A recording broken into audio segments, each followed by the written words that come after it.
I mentioned that the Mongol Empire spread from Poland to Siberia. And we've heard a lot throughout this course about the effects that nomads had brought to civilization. Genghis Khan's war machine brought that change to an entirely new level. Genghis Khan created an extraordinarily well-organized and well-trained military force.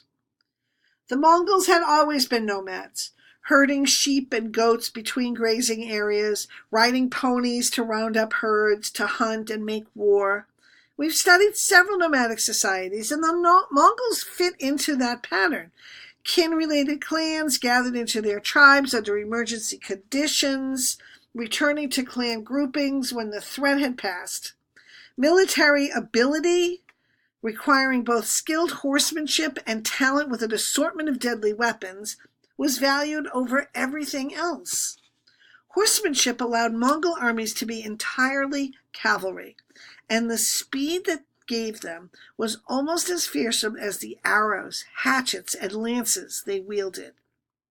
Now we know that Genghis Khan was originally called Temujin. He was born into a nomadic clan leader's family. Apparently, his father was poisoned when Temujin was a teenager. And his father's followers pretty much said, yeah, we're not going to try to follow this very young, untried leader. Eventually, though, through some military successes and showing that he's got the ability, Temujin does get a large following. And he's renamed Chinggis Khan, or Genghis Khan, elected supreme ruler of the Mongol tribes. So here's something critical for the Mongols that I just noted, and I want to emphasize. He's chosen to be the ruler because of his military ability. He's elected. This is not a system of primogeniture, of firstborn son automatically inheriting anything. Khan took men already trained in fighting and organized them under his command, developing a loyalty to him as their leader that overrode clan and tribal allegiances. The last time we saw this, it was under Muhammad. And while their outlook is different, the tendency, the awareness of the need to take the fighting tendency, I guess, the fighting inclination that kept clans separated and organized that into a military force and targeting outside, that is critical. And this is an important element in progress, I guess. It's success when leaders recognize that the inherent fighting ability and interclan fighting is only hurting the group. Genghis Khan's men were organized solely for conquest and the money they could demand from the conquered. Culled from the 500,000 Mongols over whom he ruled, his warriors were divided into forces of 10,000 and then subdivided further into units of 1,110, with commanders at each sublevel. Deserters and traitors from the Mongol side or his opponents faced immediate execution, in keeping with the Mongol code of behavior during battle. So as you can probably imagine, there weren't many Mongol deserters. In addition to training and discipline, the Mongol warriors benefited from Genghis Khan's vast information network that produced maps of areas about to be invaded. They also had the advantage of the advances in weaponry, which they either developed or adopted from others, as you'll see. Once his troops were organized, Genghis Khan was ready to meet what he saw as his destiny, conquering the whole known world. In 1207, the Mongols conquered the Shishia kingdom in northwestern China, and then the Qin Empire, set up by the Yurkins in northern China. So first here's Mongolia on the map, a map of the Sung dynasty, actually, but just to give you an idea, Mongolia, he's taking the closest kingdoms in China. But this map will also show you problems with transliteration. These spellings are more phonetic than what we usually use. Don't let the different spellings throw you if you see it spelled differently in your book. You'll come across this situation more than once because we're not using the same letters. So it's basically going by sound. And how do you put that sound into Latin alphabet? Anyway, thanks to the eventual successes here and the Chinese artisans and military commanders captured, the Mongols obtained the know-how to develop weapons with gunpowder, such as exploding balls and rockets, weapons which will give them further advantage in subsequent invasions. And it's this open-mindedness with which the Mongols approached technological advances in weapons, adopting innovations made by other people, that was extended into their approach with society at large as well. Once a society was conquered, Genghis Khan would investigate what it had to offer. Experts from across the Mongol Empire were brought to his palace in Karakorum to debate and share knowledge. Remember that this tendency was continued by his heirs. Think about Kublai Khan's tolerance and encouragement of the exchange of ideas in China. Still, that tolerance would only be demonstrated after the Mongols had conquered the areas they had invaded. We know that the Mongols were ruthless in these invasions, slaughtering or enslaving entire populations of communities that offered resistance to the conquerors. Towns were destroyed. Those communities that surrendered immediately had to make tribute payments. But once northern China was under Mongol control, Genghis Khan brought his troops westward, overtaking the Karakatay kingdom in Central Asia. Here's a map of the Mongol Empire in the late 1200s, but just to start to show you, here is Karakorum, the capital under Genghis Khan and subsequent great Khans. And so he's moving westward into Central Asia before turning to the Khwarezm Empire that extended southwest to the Arabian Sea down here. This kingdom was governed by a ruler who refused to submit to the demands of someone he considered to be an upstart. But that upstart, as we know, meant business, and the Mongols overwhelmed this guy's forces. Genghis Khan's armies were victorious. By the year he died, 1227, the Mongols controlled territory from Persia to northern China, but only northern China. The southern Song kingdom remained. Conquering the rest of China would be up to the next generation of Mongol leaders. Genghis Khan fell ill and died on the trip east.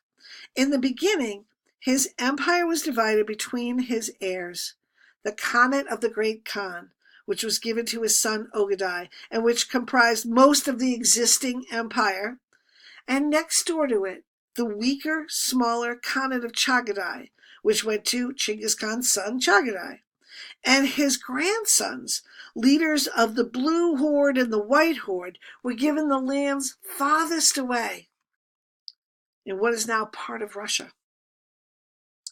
As the empire continued to grow, it was divided into 4 sections. You've seen this map of a little while earlier. So now we can see, here's the Khanate of the Great Khan, including Mongolia and China. The Khanate of Chagatai, next door, in Central Asia. There was the Khanate of Persia, or the Ilkhanate, and the Khanate of Kipchak, also known as the Golden Horde.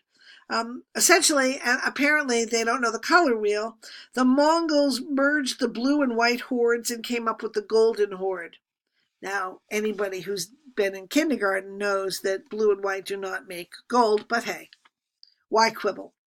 The Chagatai Khanate, the weak, smaller Khanate that went to the weak, younger son, consisted mostly of nomadic communities. There were 2 cities, Samarkand, which you can see here, which is now in Uzbekistan, and Bukhara, almost directly due west of Samarkand, about 160 miles or so. These were both important centers for Muslim scholarship, but the Khanate was predominantly rural. But it was predominantly Muslim. Once Chagatai died, This Khanate was essentially absorbed into his brother's orbit, the Great Khanate. There was still this idea that it existed, but only in theory. Chinggis Khan's heirs had inherited more than his empire. They also inherited his ambition. Now, we've already discussed the Mongol invasion of the Song Kingdom, the further expansion of the Khanate of the Great Khan, and the establishment of the Yuan dynasty under Kublai Khan, Chinggis Khan's grandson. But there were other Mongols to look at. The Mongol attacks against the Khwarezm Kingdom, which scattered survivors throughout the Middle East, had exposed them to the possibilities of the West, of Russia, and Europe. This task was left to Chinggis Khan's grandson, Batu, who ruled the armies of the Golden Horde in the western part of the empire. The first stop was Russia, which at this time was not an actual country, but rather a collection of small princedoms, really city-states around trading cities such as Novgorod, Kiev, Ryazan, and Moscow, run by princes, supported by peasants. Rus, as it was known at this time, had been dominated by the Prince of Kiev for 2 centuries, so it was usually referred to as Kievan Rus. But eventually this had fragmented into regional centers. Ukraine in the southwest, Belarus in the northwest, Russia in the north and northeast. Anyway, this fragmentation also allowed other trading centers, such as Novgorod, to develop.